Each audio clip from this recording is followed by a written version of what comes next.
The Composite Module is new in Darktable 4.8, and in this video I'm going to show you how I would use it personally. So let's go over here and search for Composite. And please keep in mind that there's no documentation on this module whatsoever, so I'm just going by my hunch, right? But the Composite Module allows you to grab an image from your film strip and then drag it into this box. And then what it will do is that it's going to create an overlay, right?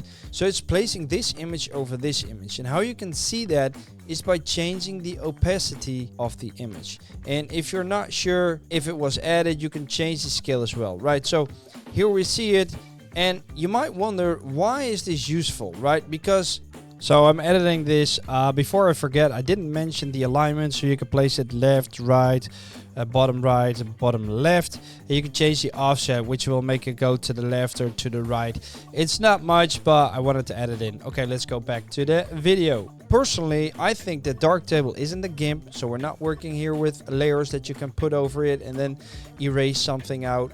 But what I find this useful for is to add in some contrast or to make an image pop a little bit more. And what I mean by that is that you can go over here to the uniformity menu, and then you can change the blend mode. So right now it's on normal, but let's say we use multiply. That already looks different from what it was, but now it's way too dark.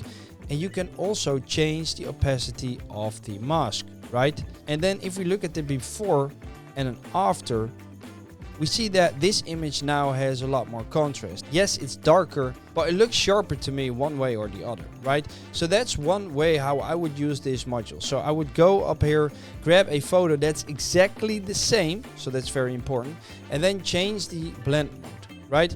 So another instance where you can use this is, let's say you take an image of a landscape and you're not very satisfied on the exposure there, and you take another one with the exposure more to the left or maybe one more to the right, and then you put it over the image, and then you can work with the opacity to make that image stand out better. Now, one thing you could do as well, if you think this is too dark, is change the fulcrum, right? Because we see the image is underexposed, but if we drag this to the right, we see it increasing up here, and we can see it in the image as well.